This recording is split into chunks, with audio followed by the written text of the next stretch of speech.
नमस्कार, मेरा नाम है धीरज ठाकुर और हमारे साथ हमारे सहयोगी चंदन हैं और हम लोग बात करेंगे राज्यसभा चुनाव को लेकर के। कल वोटिंग होनी है राज्यसभा चुनाव को लेकर के 2 सीटों के लिए, लेकिन उम्मीदवार 3 है और इस कारण ये राज्यसभा का चुनाव दिलचस्प हो गया है। और जहां मैं मौजूद हूं वो 5 सितारा होटल रांची का रेडिसन ब्लू है। यहाँ क्यों हूं इसलिए मैं आपको बता देता हूं। यहाँ इसलिए कि बीजेपी और एनडीए के सारे विधायक यहाँ इस होटल में मौजूद हैं और यहीं पर रणनीति बन रही है। एनडीए ने, बीजेपी ने निर्दलीय उम्मीदवार को समर्थन किया है और उसी के लिए रणनीति बन रही है। और दूसरी तरफ होटल बीएनआर में कांग्रेस के वरिष्ठ नेता, केंद्रीय स्तर के नेता सब ठहरे हुए हैं और वहां रणनीति बन रही है, रणनीति चुनाव जीतने की। आपको पता ही होगा, हम लोग लगातार दिखा रहे हैं कि कल सीएम हेमंत सोरेन के आवास पर सारे गठबंधन दल के विधायक जुटे थे। वहां मॉक पोल हुआ और मॉक पोल में सबको सिखाया गया कि किस तरह से मतदान करना है। हर राज्यसभा चुनाव से पहले इस तरह का मॉक पोल किया जाता है और आज जैसा कि जानकारी हमें मिली है कि यहाँ भी जो होटल के अंदर है वो विधायक मॉक पोल कर रहे हैं और मॉक पोल की तैयारी चल रही है। चंदन जी, ये लोग यहाँ पर आ गए काहे? बिल्कुल, एनडीए के सभी विधायक इसी रेडिसन में कल से ही जमे हुए हैं, डटे हुए हैं। हालांकि ये कहा जा रहा है कि इन विधायकों के साथ चर्चा हो रही है, इन्हें मॉक पोल की ट्रेनिंग दी जा रही है ताकि चुनाव के दौरान जब ये वोटिंग करने जाए तो कोई चूक न हो जाए। बहुत सारे नए विधायक भी हैं जिन्हें पहले राज्यसभा चुनाव में वोटिंग का अनुभव नहीं है, तो मॉक पोल के जरिए उन्हें प्रशिक्षण दिया जाए। लेकिन दूसरा पहलू ये भी है कि एनडीए गठबंधन भी एक मैसेज देने की कोशिश कर रहा है कि जो एनडीए के विधायक हैं वो पूरी तरह से एकजुट हैं। और दूसरी तरफ चूंकि नाथवानी निर्दलीय प्रत्याशी के तौर पर मैदान में है, तो उनके लिए जो जीतने के लिए वोटों की जो गणित होगी, तो जब एनडीए की एकजुटता का मैसेज जाएगा तो इसके जरिए दूसरे पक्ष में जो वोटों की जहां चाहत है, जिन 56 विधायकों की एकजुटता का हवाला लगातार सत्ताधारी गठबंधन दल देता रहा है, उन सत्ताधारी गठबंधन के वोटों पे नजर है इनकी। और एक तरह से यहाँ एकजुटता के जरिए ये कोशिश बताने की कोशिश है कि ये एकजुट है और ये जीत सकते हैं। कल जो है वो यहाँ पर शाम को सारे विधायक जुटने शुरू हो गए, सबको फोन जाने लगा। एनडीए के जितने भी विधायक हैं उनको फोन जाने लगा, सब जल्दी जल्दी में यहाँ पर पहुंचे। और दिलचस्प बात और ये हुई कि आप लोग जब यहाँ पर मौजूद थे, आप कल जब कवर कर रहे थे यहाँ पर, तो आप लोग जब पूछ रहे थे लोगों से सवाल, विधायकों से, तो कोई कह रहा था कि जन्मदिन मनाने आए हैं, कोई कह रहे थे कि दोस्त का मैरिज एनिवर्सरी है इसलिए यहाँ पर पार्टी करने आए हैं, कोई कह रहे थे कि हम रणनीति बनाएंगे उसके लिए आए हैं। लेकिन यहाँ पर सब मौजूद हैं और आगे की रणनीति बन रही है। लेकिन क्या लग रहा है आपको कि यहाँ पर मात्र 24 वोट है, 28 चाहिए, तो उसकी क्या रणनीति बन रही है? देखिए, बिल्कुल जो 24 वोट बीजेपी के पास है, इस 24 के जरिए जीत संभव नहीं है, इसके लिए और वोटों की जरूरत है।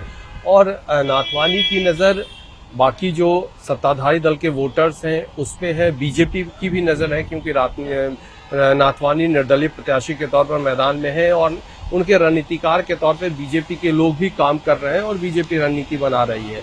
लेकिन जिस तरह से दूसरे खेमे में भी एकजुटता दिखाने की कोशिश हो रही है सत्ताधारी दल की तरफ से, सीएम आवास में तमाम सत्ताधारी दल के विधायक पहुंचे, वहां भी बैठकें हुई, ट्रेनिंग हुई, मॉक पोल ट्रेनिंग हुई, रात में डिनर पॉलिटिक्स हुआ। लेकिन उन्हीं विधायकों में सेंधमारी की कोशिश है और इसीलिए कहा जा रहा है, हवाला दिया जा रहा है कि नाथवानी पहले से 2 बार राज्यसभा झारखंड से जा चुके हैं और इन्होंने जो काम किया है झारखंड के लिए, तो अंतरात्मा की आवाज में जो सत्ताधारी दल के लोग हैं, जो दूसरे खेमे के लोग हैं वो भी नाथवानी के नाम पे, भले ही बीजेपी के नाम पे वो वोट ना करें, लेकिन नाथवानी के नाम पे वो साथ आएंगे और नाथवानी को यहां से जिताकर भेजेंगे। ऐसा नाथवानी के रणनीतिकारों का मानना है, बीजेपी के रणनीतिकारों का, वोटरों का मानना है। लेकिन जो रणनीति है उसमें जिस तरह से मुख्यमंत्री हेमंत सोरेन ने भी एक बयान दिया था कि यहाँ कोई परिंदा भी नहीं पर मार सकता है, तो दोनों तरफ से पूरी तरह से रणनीति चल रही है, जो आजमाइश चल रही है।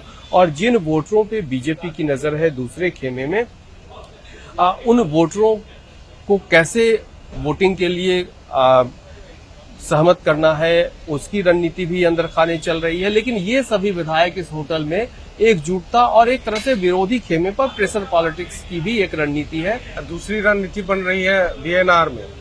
बिल्कुल, तो वहां पर बीएनआर में जरा देखें, वहां पर भी चलते हैं हम लोग कि देखते हैं कि क्या है बीएनआर में, वहां कितने लोग आ रहे हैं। तो आप लोगों को बीएनआर से भी हम लोग रूबरू कराते हैं और वहां क्या चल रही है, क्या बन रही है कांग्रेस की रणनीति, तो वहां भी दिखाते हैं कि क्या है। राहुल को कहेंगे कि चलिए यहाँ कैमरा बंद करके वहां कैमरा जरा ऑन किया जाए और कैमरे की नजरों से देखा जाए कि वहां क्या हो रहा है। तो देखिए ये बीएनआर है, होटल बीएनआर, और यहाँ पर कांग्रेस नेताओं की रणनीति बन रही है। कांग्रेस के कई नेता यहाँ पर मौजूद हैं, विधायक मौजूद हैं, आते जाते रहते हैं लगातार। कल से यहीं पर रणनीति बन रही है और इसके बाद सीएम हाउस जाते हैं, वहां पर भी मॉक पोल की ट्रेनिंग दी जाती है और फिर वहां पर बैठकें होती है, रणनीति बनती है। कांग्रेस का क्या रहेगा, क्या रणनीति बन रही है चंदन जी? देखिए, कांग्रेस के रणनीति का केंद्र बिंदु बीएनआर बना हुआ और यहाँ पे कांग्रेस के विधायक, मंत्री और उनके जो दिल्ली से आए हुए नेता हैं, प्रदेश स्तर के नेता हैं, वो यहाँ बैठकर एकजुटता की बात कर रहे हैं और कैसे गठबंधन की एकजुटता हो, इसको लेकर भी मंथन यहीं से होता है। और फिर यहाँ से लोग जाते हैं मुख्यमंत्री आवास, जहाँ गठबंधन की एकजुटता के बारे में चर्चा भी होती है। वहां से निकलकर वो लोग बार बार यही कह रहे हैं कि गठबंधन के जो 56 विधायक हैं वो एकजुट हैं। कल शाम भी गठबंधन के तमाम विधायकों की बैठक मुख्यमंत्री आवास में हुई, जिसमें कांग्रेस, जेएमएम, राजद के विधायक मौजूद रहे। जो कांग्रेस की तरफ से प्रत्याशी हैं वो पटना भी गए थे, तेजस्वी यादव से मुलाकात भी हुई उनकी और समर्थन भी मांगा है। भोला यादव आरजेडी के पोलिंग एजेंट भी रहेंगे, पोलिंग एजेंट भी फाइनल हो गया। कौन कौन है? बिल्कुल, बीजेपी की तरफ से भी पोलिंग एजेंट जो है वो बना दिए गए हैं। अमर बावरी को जिम्मेदारी दी गई है, भानु प्रताप शाही को जिम्मेदारी दी गई है। इसी तरह से झारखंड मुक्ति मोर्चा की तरफ से फागू बेसरा और मिथिलेश ठाकुर को जिम्मेदारी दी गई है। राजद की तरफ से जो भोला यादव हैं उनको ये जिम्मेदारी दी गई है। कांग्रेस ने भी के राजू को ही, यानी प्रभारी को ही पोलिंग एजेंट बनाया। मतलब सबसे अगर महत्वपूर्ण देखा जाए तो प्रभारी खुद नजर रखेंगे अपने विधायकों पर। हुसैन को काउंटिंग एजेंट बनाया, यानी कि उनके जो प्रभारी हैं वो खुद अपने विधायकों पर नजर रखेंगे कि जो राज्यसभा का वोटिंग हो रहा है उसमें विधायक एकजुट हैं कि नहीं। तो कहीं ना कहीं कांग्रेस के सामने एक बड़ा संकट ये है कि दूसरे माले के पास भी गए थे, माले ऑफिस में बैठे थे, वहां भी मांगा है समर्थन। कल मॉक पोल में वोटिंग भी हुई है। तो ये सारी रणनीति चल रही है, लेकिन अंदर जो है वो क्या कहीं ना कहीं लोगों को भी डर है, कांग्रेस को भी।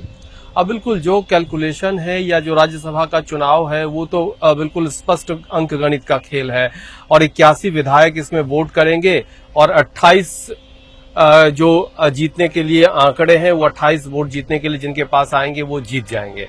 तो बिल्कुल स्पष्ट है, झारखंड मुक्ति मोर्चा के पास 34 उनके अपने विधायक हैं, कांग्रेस के पास 16 विधायक हैं, लेकिन गठबंधन के विधायकों को मिला दें तो 56 विधायक हैं। इसी तरह से बीजेपी के भी अपने 21 विधायक हैं, 3 जो उनके गठबंधन के सहयोगी हैं 24 होते हैं।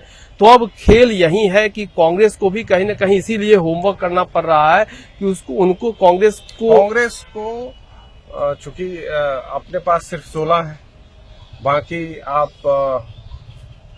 जेएमएम के हैं, आरजेडी के हैं, माले के हैं, उन सब के पास जाकर के बातचीत करनी पड़ रही है। और पिछले कुछ दिनों से ये भी देखा जा रहा था कि गठबंधन में बहुत कुछ ठीक नहीं है, स्मूथ नहीं है। तो उसको लेकर के भी एक डर है। लेकिन अब देखते हैं कि क्या होता है। कल वोटिंग है और कल फिर हम लोग विधानसभा में रहेंगे, वहां पर हमारी टीम रहेगी पूरी। तो ये बातचीत कैसा लगा ये बताइएगा।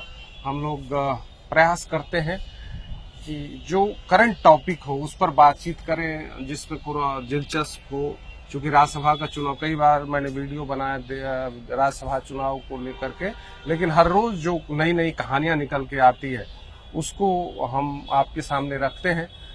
तो फिलहाल के लिए इतना ही। नमस्कार, जोहार।